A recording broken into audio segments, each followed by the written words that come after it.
Hallo zusammen, herzlich willkommen zu Folge 110 von Silvers Cocktailkunde und nachträglich noch ein frohes neues Jahr 2020. Ich hoffe, ihr seid alle gut ins neue Jahr reingekommen, hattet ein paar erholsame Feiertage und einen guten Jahreswechsel und seid jetzt bereit für neue Cocktailrezepte mit WoW-Bezug.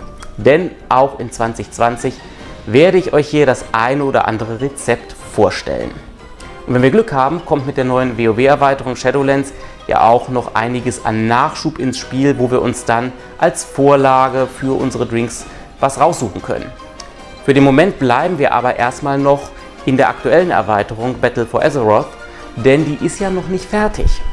Ich war mal wieder in der Item-Datenbank unterwegs und habe tatsächlich nochmal einen schönen Drink gefunden mit einem Bezug auf einen real existierenden Cocktail. Ich hätte ihn fast übersehen, denn es ist wieder einer dieser Fälle, wo die deutsche und die englische Variante des Items komplett unterschiedliche Namen haben. Die deutsche habe ich euch vor einiger Zeit schon vorgestellt, das war nämlich der Kirin Tour Royal. Im Englischen ist das Ganze aber eine Anspielung auf einen vollkommen anderen Cocktail. Da haben wir nämlich den Max on the Beach, den man auf Mechagon finden kann. Ganz klare Anspielung auf den Sex on the Beach. Ich weiß nicht, was jetzt eher den Ausschlag gegeben hat, dass sie es so komplett anders im Deutschen benannt haben. Ob es jetzt der Bezug auf Sex war oder doch der sehr englische Titel, den sie nicht komplett nach Deutsch übersetzen konnten. Keine Ahnung, soll uns auch egal sein. Wir machen diesen Drink trotzdem. Ich habe mich an die real existierende Vorlage für den Sex on the Beach gehalten, einigermaßen.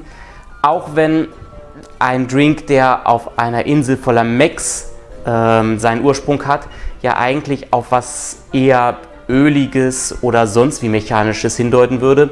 Da auf diesen Weg bin ich nicht gegangen, sondern habe mich eher an die Vorlage gehalten, damit es auch etwas gut Trinkbares wird.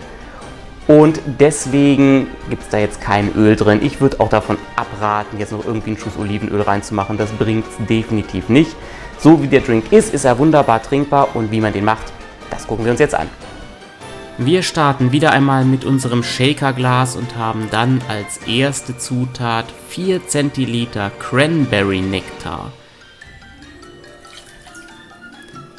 Gefolgt von 1 Zentiliter frisch gepresstem Zitronensaft für ein bisschen Säure, da wir gleich noch einiges an Süße in die Mixtur hineinbekommen werden. Als nächstes haben wir dann zuerst einmal 4 Zentiliter Orangensaft und sind dann mit den Säften fürs Erste durch. Jetzt kommen die Alkoholika. Wir fangen an mit 2 Zentilitern Chambord, das ist ein französischer Beerenlikör mit schwarzen Himbeeren als Hauptbestandteil, gefolgt von 2 Zentiliter Pfirsichlikör und dann noch ein bisschen alkoholische Füllmenge, Wodka, 4 Zentiliter davon kommen auch noch dazu. Und dann können wir unser Barmaß auf Seite legen. Der letzte Teil kommt nämlich einfach so rein. Das sind 2 Spritzer, 2 Dashes Angostura Bitters. Und jetzt stellen wir mal den ganzen Kram ein bisschen auf Seite, damit das jetzt nicht im Weg ist. Wenn wir das Ganze auf Eiswürfel geben und ordentlich durchschütteln, circa 10 Sekunden sollten reichen, dass auch diese Menge dann in ausreichendem Maße verdünnt und durchgekühlt ist. Man erkennt es ja immer ganz gut daran, dass der Metallteil des Shakers dann beschlägt. Wir öffnen den Shaker, lassen ihn noch ganz kurz abtropfen und können uns dann das passende Glas für unseren Drink greifen. Das ist ein solches Hurricane-Glas mit frischen Eiswürfeln und da rein wird jetzt unser Drink abgeseit. Und das passt auch hier bei dieser Menge Eiswürfeln ziemlich genau in das Glas hinein. Jetzt brauchen wir eigentlich nur noch für unser Glas einen Strohhalm zum draus trinken und eine Garnitur gehört natürlich auch noch ran. Erstmal der Strohhalm ins Glas und als Garnitur nehmen wir dann eine Orangenspalte ans Glas. So, das ist dann mein Rezept für den Max on the Beach. Ihr seht es wie immer gleich im Standbild nochmal und natürlich steht es in der Videobeschreibung auch drin. Ja, und damit war es da von meiner Seite dann schon wieder für heute. Ich sage herzlichen Dank fürs Zusehen. Wir sehen uns in einem meiner nächsten Videos wieder, wenn ihr mögt. Bis dahin, macht es gut und Prost!